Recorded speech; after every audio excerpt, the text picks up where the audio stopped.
قبل ما نبداو الفيلم ديالنا صليو على النبي.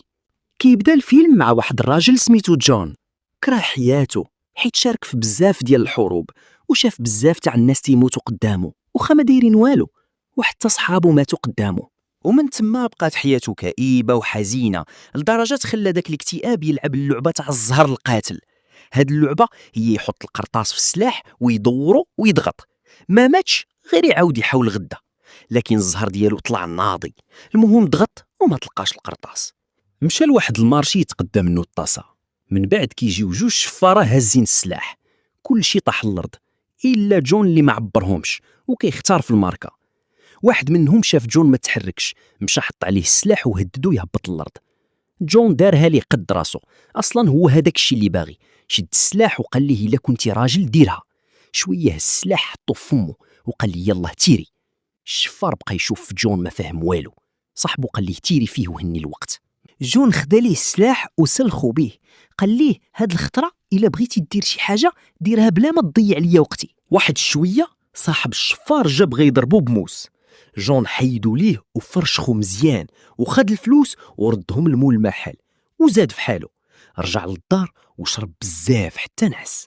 ملي فاق في الصباح تالف وكيقلب على حويجو، شويه كتوقف عليه اختو اللي كانت دايره معاه يجي يجيبها من المطار وخوا بها. كانت معصبه عليه، لكن ملي عرفتو مرون سامحاتو وعنقاتو، وباش تزيد تسمح ليه خرجها يتعشاو برا. هما جالسين كيهضروا ضرب على كتاب، ملي بغا يهزو قالت ليه باللي حياتها كامله في هاد الكتاب. شافها لابسه سنسله وقال ليها باللي عجباتو. سولها على مستقبلها، قالت ليه غاديه تسافر للاحياء الفقيره في البرازيل باش تعاون الناس المحتاجه. النهار اللي من بعدو فاق لقاها غطاتو وهي تمشي. في واحد الحي في البرازيل التجاره ديال الشكلاط فيه موجوده، فين ما مشيتي تلقى شكلاط، وهذا كله قدام البوليس. وفي ديك الوقت واحد البنت صغيره عيطات على واحد البوليسيه وداتها لواحد المراه طايحه جهه البحر ومجروحه بزاف، وديك المراه كانت ساندي اختو. داوها للسبيطار تعالج. والسفير الامريكي في البرازيل تلاقى مع البوليس باش يوريه الجريمه اللي طرات. ملي شافها عرفها اخت جون حيت جون صاحبه وتصدم بزاف. الخبار وصل لجون باللي اختو تعدى عليها شي حد. جون ما تعطلش وشد الطياره ومشى للبرازيل. ملي وصل مشى للسبيطار يشوف اختو وما عجبوش البلان وما حملش يشوفها في ديك الحاله. الاثار تاع الضرب مغطيين ليها لحمها كامل. وجا واحد الضابط برازيلي وقال ليه باللي هو اللي مكلف بالحادثه ديال اختو. سولو واش وصلوا لشي دليل، جاوب باللي للاسف باقين ما وصلنا لوالو. طلب منهم يديوه للبلاصه اللي لقاو فيها ساندي.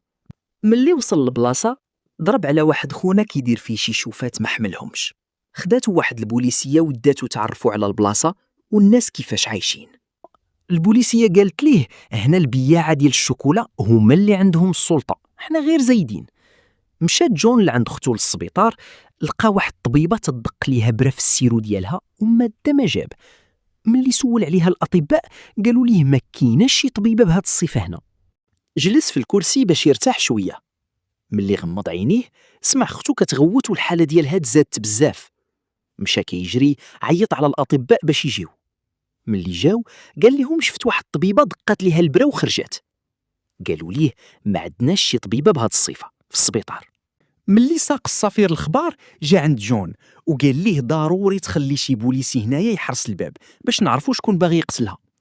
النهار اللي من بعدو مشى جون لنفس البلاصه وشاف نفس الدري اللي كان كيشوف فيه دوك الشوفات.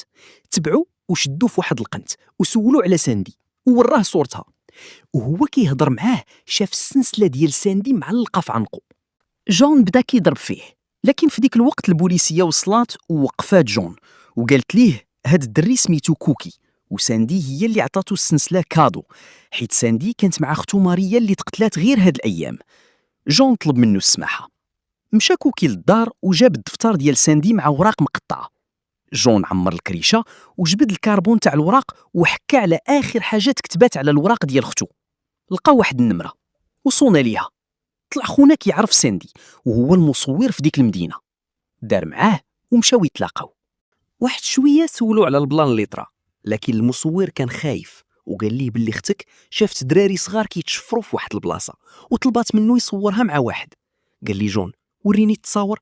رد عليه المصور باللي اليوسبي خلاه في الدار.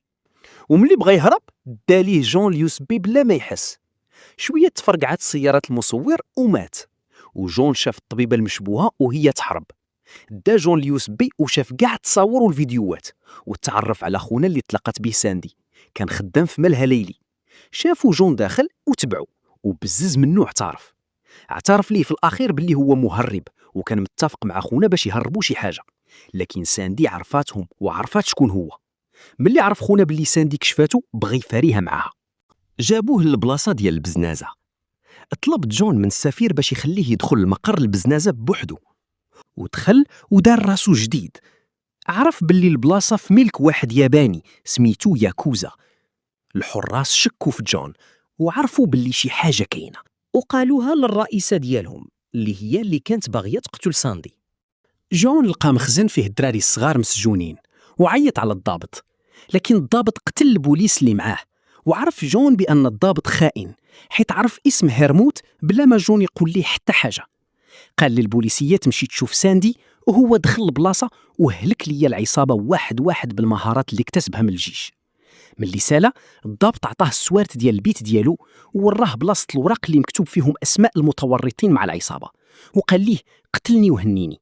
وجون ما جاوبوش، لاح الفردي ديالو وسمع صوت القرطاس وعرف بلا انتحر. خرج جون من تما وهو هاز ماريا والدراري الصغار، والبوليس شدوا كاع البزنازه اللي تما. مشى جون للسبيطار باش يشوف اختو، وساندي فاقت من الغيبوبه ديالها، ولكن الدكتور قال ليه الاصابه ديالها صعيبه بزاف وما غتشافاش دغيا، وتحتاج عمليه غاليه بزاف. السفير طلب من جون يرجع للخدمه العسكريه، وبمقابل يتكلفوا بكاع المصاريف ديال عمليه اختو، حيت العمليه صعيبه وغاليه. وافق جون، والسفير عطاه اول مهمه في الخدمه. وهنا كيسالي الفيلم ديالنا. ما تنساوش لايك وكومونتير وشاركوا الفيديو مع صحابكم. شكرا بزاف على المتابعه. تهلاو.